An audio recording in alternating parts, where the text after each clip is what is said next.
You will hear a telephone conversation between an employee of an airline company and a customer.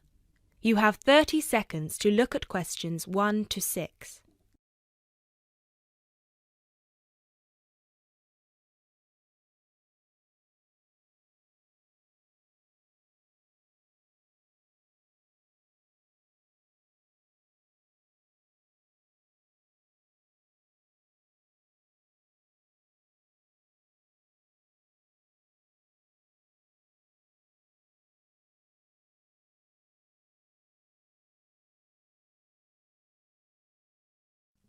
GB Airlines, this is Kyle speaking. How can I help? Hi, my name is Matt Walsh. I'm calling on behalf of Mr. John Sparrow to claim expenses for a delay in his flight last week. Good morning, Mr. Walsh. Thank you for calling. Could you please tell me the flight number and the date of departure? The date of departure was the 24th of January, 2016.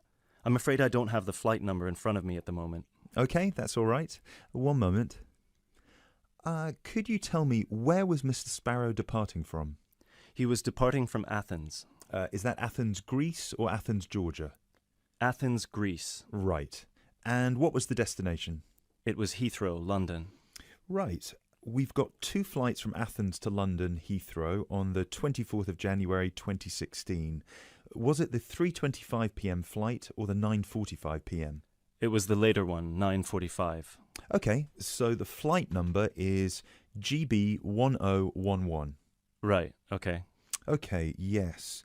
I can see that Mr. Sparrow's flight was cancelled and he was booked on the next flight on the 25th of January at 3:25 p.m. Is that correct? Yes, that is correct. According to our system, one of my colleagues spoke with Mr. Sparrow on the phone on the 24th to inform him of the cancellation and offered to book a hotel for him for the night, but Mr. Sparrow preferred to book one himself. Yes, because he didn't want to stay near the airport, as the next flight was in the afternoon. Yes, of course. Could you tell me which hotel he stayed at? Yes, he stayed at the Hypnos Hotel. Oh, could you spell that for me? Of course. That's Hypnos. Right. Thank you for that. And could you please tell me how much the total cost was for the night? Sure. It was 73 euros. Right. Do you have a copy of the receipt for that? Yes, of course. Would you like me to send it to you? Yes, please. Can I email a picture of it to you? Absolutely. The email address is refunds@gbairlines.co.uk. Great, thank you. No problem. Were there any other expenses you wish to claim? Actually, yes. There was also the taxi ride to the airport and the taxi ride back the next day. Right. And what was the total cost? The first taxi ride was 53 euros and the second one was 42, so 63, 73, 83. Yeah, so the total was 95 euros. I'll send you the receipt for those as well. Thank you. Are there any other expenses? No, I think that's it.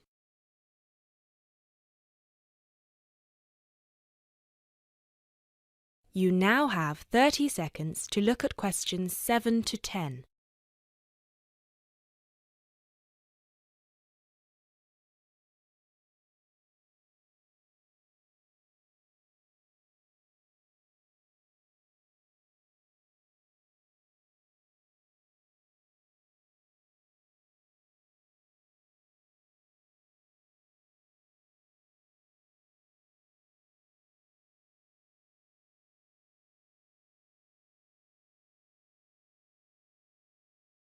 Excellent.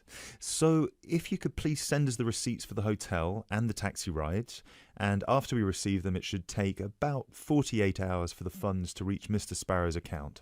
Perfect. Thank you so much. My pleasure. Is there anything else I can help you with? Actually, yes. There's one more thing. Mr. Sparrow complained about the meal during the flight. He said that it was a bit bland. Right. So he asked me if it was possible to switch to a different meal option for his upcoming flight to Kiev next week. Right, of course. Just give me a minute, please. Right, I see that Mr. Sparrow had the light meal option for his flight to London, and you would like to change that. What would you like to change it to? What are the other options? We've got 12 different meal options. Would you like me to list all of them for you? Well, Mr. Sparrow has told me that he would prefer something without meat. How many of these do not contain meat? We've got 3 meal options without meat. We've got the vegetarian option, the vegan option, and the Asian vegetarian. What's the difference? There's a variety of different dishes served with each option. For example, next week the vegetarian option will be a small spinach and feta cheese pie, a bread roll, a salad, and tropical fruit. And the vegan option? The vegan option doesn't include any dairy products, and it also doesn't include fowl, eggs, or honey. I'm afraid I don't have the specific menu for this week, but I can email it to you as soon as it becomes available. Oh, could you do that? That would be great. Yes, of course.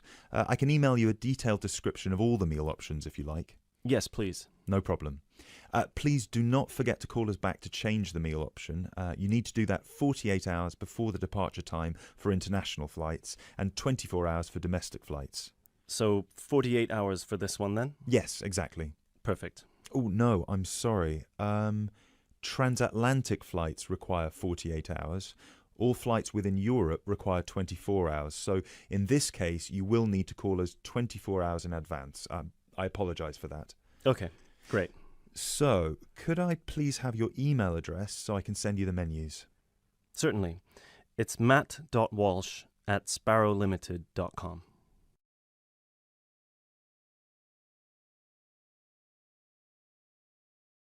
That is the end of part 1. You now have half a minute to check your answers.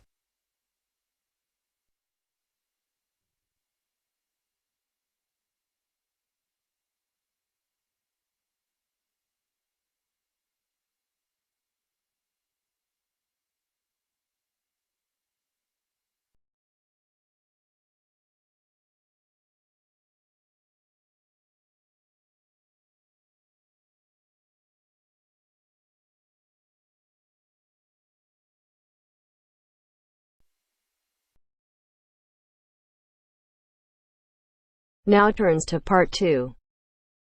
Part 2. You will hear a job interview. First, you have some time to look at questions 11 to 15.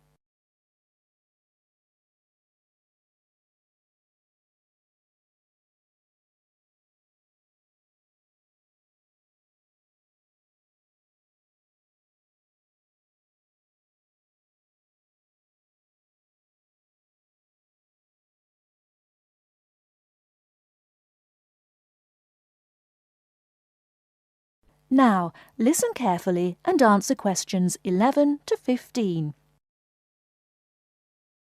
Please sit down, Mr. Wilson.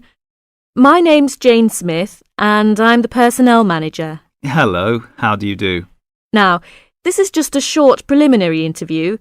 I'd like to talk about your present job and what you've done up till now. Yes, of course.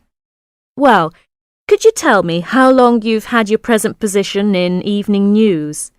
It is evening news, isn't it? Yes, that's right. I'm not sure. Let's see. I left university in 2002. Is that right?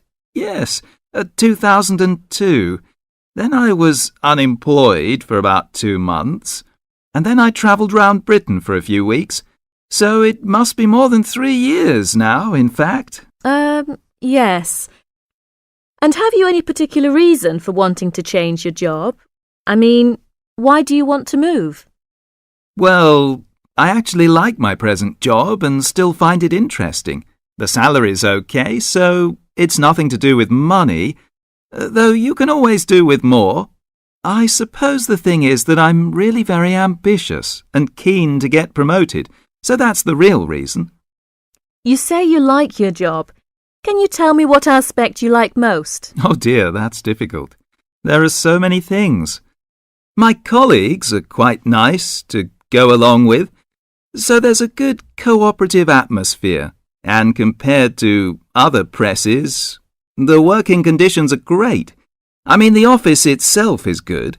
Yes. And then there's the fact that as a journalist, I regularly write articles about what is happening at home or in the world. So I have to make decisions. I must be responsible for what I have written. You know, that's what I really like most about the job.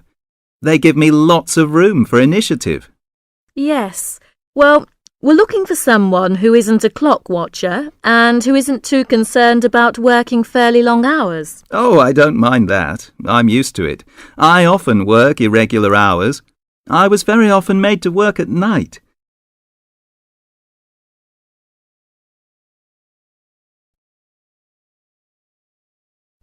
Before you hear the rest of the talk, you have some time to look at questions 16 to 20.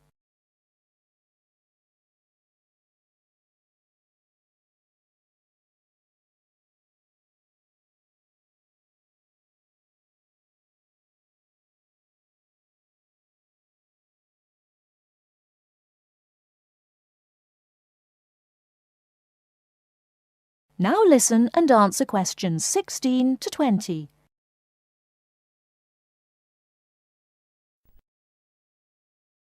Hi, John. Are you nearly ready? Oh, no. I don't think I'm going to make it tonight. Why? I've got this assignment to finish for tomorrow. Well, maybe I can help. What do you have to do? I have to do a short presentation on some household object, and I just can't think of anything. I have to talk about what it is and the parts in it. Well, why not make it simple? Why not describe a bottle or a can? Well, that's far too simple. OK, how about an aerosol can? Maybe. What labels can you put on it? First, you'd have to draw an aerosol can. First thing you could label would be the hairspray or whatever was in the can. You'd just label that product, I suppose. Then you'd have to label the area above the product as the propellant. Is that the gas that presses down on the contents of the can, forcing it out through the dip tube? Yes, you've got it. OK. So far, so good. Now, at the top of the aerosol, there are quite a few things to label, so I'd have to write quite small. Unless you drew a couple of lines and showed an enlarged picture of that area. Yes, that would work. Then I could start labelling from the top to the bottom. The first thing on the enlargement would be the nozzle. The what? The nozzle. You know, Nozzle. Then the seal. Right. Then all I'd need is the spring. No, you'd need to label the inlet first, then the final part would be the spring. Anyway, that's it. You've finished. We can go out now. Well, I have to type all that into the computer first, and draw the can. Oh!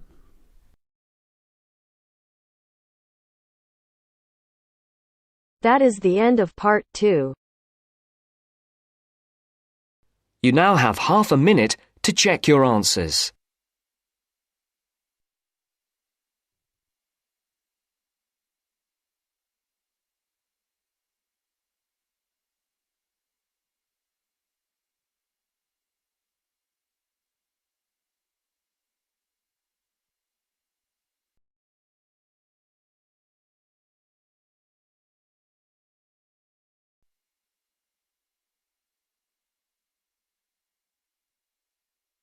Now turns to part 3. Part 3. You will hear a conversation between two students who will discuss a project they're working on together. You have 30 seconds to look at questions 21 to 27.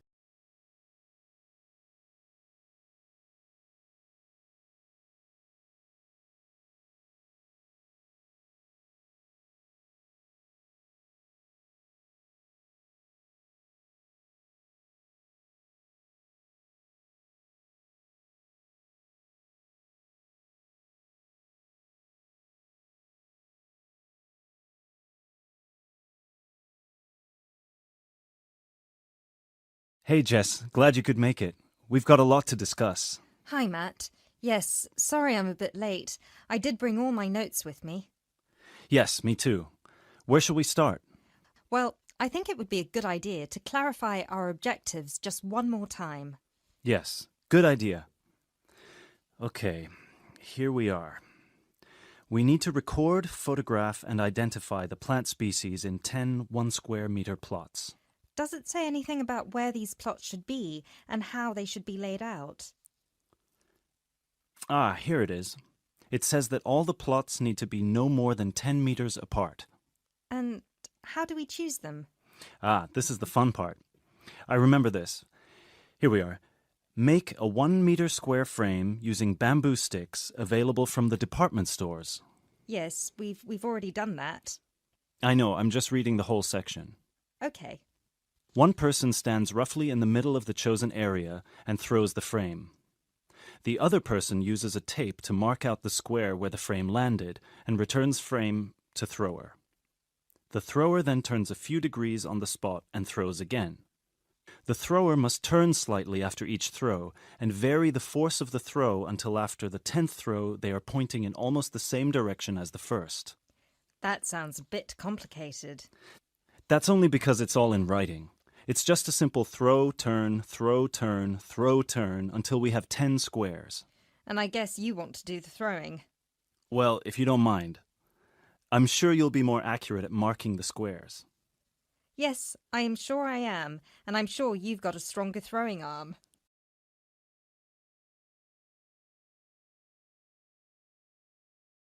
You now have 30 seconds to look at questions 28 to 30.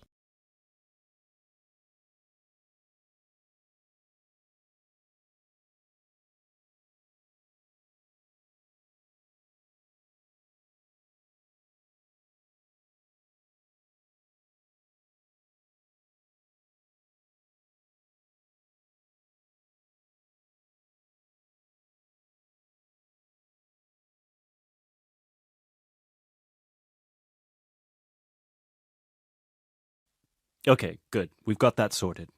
Now we need to decide where to go. Yes, I've been thinking about that and I've brought the map. Ah, well done. I forgot mine. Now, I've identified 3 possible locations, but they've all got some disadvantages. Okay, fire away. Well, the area around this lowland marsh could be interesting. There'll be a lot of interesting water plants here. Looks good, but what's the problem? Mainly that it's already a designated nature reserve, and I think there's already been a lot of research done here.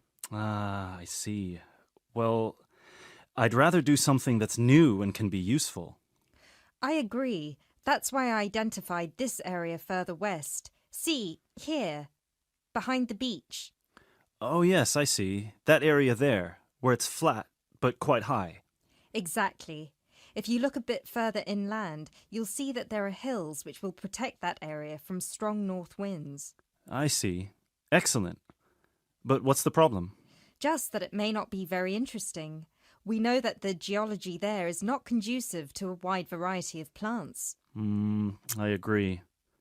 So what's your last idea? Well, I think this one is a bit of a winner, although I did want to show you the other 2. Look up here, on the north coast. Where? See this bay? Well, I know that there's been quite a lot of studies done here, but a bit further to the east, behind this headland. No one has ever looked at that. Well, I certainly couldn't see any studies. That is interesting. And the plant life could be a bit different because of the shelter from the wind the headland provides. Exactly. Brilliant, Jessica. That's a great idea. We'll go there. Thanks. Now all we have to decide is when is a good time. Well,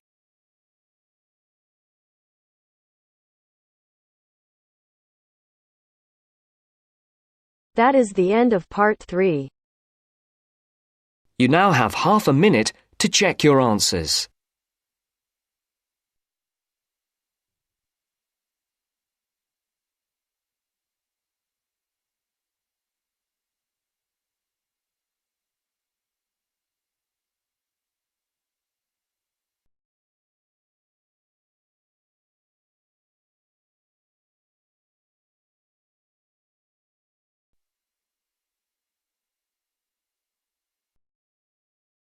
Now turns to part 4. Part 4. You will hear a lecturer talking about dust storms.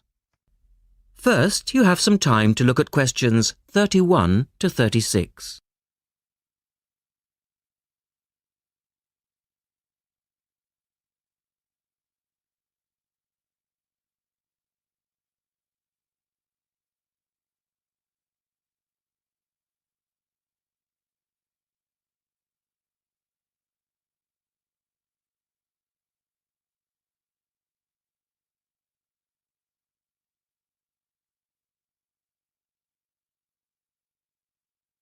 Now listen carefully and answer questions 31 to 36. In the last lecture, we looked at the adverse effects of desert dust on global climate. Today, we're going to examine more closely what causes dust storms and what other effects they can have. As you know, dust storms have always been a feature of desert climates, but what we want to focus on today is the extent to which human activity is causing them. And it's this trend that I want to look at, because it has wide-ranging implications. So, what are these human activities? Well, there are two main types that affect the wind erosion process, and thus the frequency of dust storms. There are activities that break up naturally wind-resistant surfaces, such as off-road vehicle use and construction. And there are those that remove protective vegetation cover from soils, for example, mainly farming and drainage. In many cases, the two effects occur simultaneously, which adds to the problem. Let's look at some real examples and see what I'm talking about. Perhaps the best-known example of agricultural impact on desert dust is the creation of the USA's Dust Bowl in the 1930s. The dramatic rise in the number of dust storms during the latter part of that decade was the result of farmers mismanaging their land. In fact, choking dust storms became so commonplace that the decade became known as the Dirty 30s. Researchers observed a similar but more prolonged increase in dustiness in West Africa between the 1960s and the 1980s, when the frequency of the storms rose to 80 a year, and the dust was so thick that visibility was reduced to 1,000 meters. This was a hazard to pilots and road users. In places like Arizona, the most dangerous dust clouds are those generated by dry thunderstorms. Here, this type of storm is so common that the problem inspired officials to develop an alert system to warn people of oncoming thunderstorms. When this dust is deposited, it causes all sorts of problems for machine operators. It can penetrate the smallest nooks and crannies and play havoc with the way things operate, because most of the dust is made up of quartz, which is very hard. Another example. The concentration of dust originating from the Sahara has risen steadily since the mid-1960s. This increase in wind erosion has coincided with a prolonged drought, which has gripped the Sahara's southern fringe. Drought is commonly associated with an increase in dust-raising activity, but it's actually caused by low rainfall, which results in vegetation dying off. In the second part, the speaker talks about the drying up of the Aral Sea.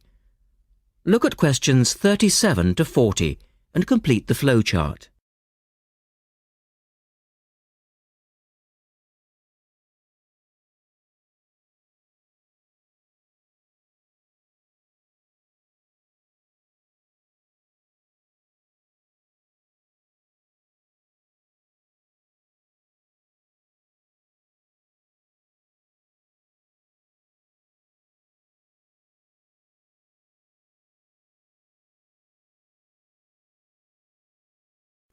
One of the foremost examples of modern human-induced environmental degradation is the drying up of the Aral Sea in Central Asia. Its ecological demise dates from the 1950s, when intensive irrigation began in the then Central Asian republics of the USSR. This produced a dramatic decline in the volume of water entering the sea from its two major tributaries. In 1960, the Aral Sea was the fourth largest lake in the world, but since that time it has lost 2/3 of its volume. Its surface area has halved, and its water level has dropped by more than 216 meters. A knock-on effect of this ecological disaster has been the release of significant new sources of wind-blown material as the water level has dropped. And the problems don't stop there. The salinity of the lake has increased so that it is now virtually the same as seawater. This means that the material that is blown from the dry bed of the Aral Sea is highly saline. Scientists believe it is adversely affecting crops around the sea because salts are toxic to plants. This shows that dust storms have numerous consequences beyond their effects on climate, both for the workings of environmental systems and for people living in drylands. That is the end of part 4. You now have half a minute to check your answers.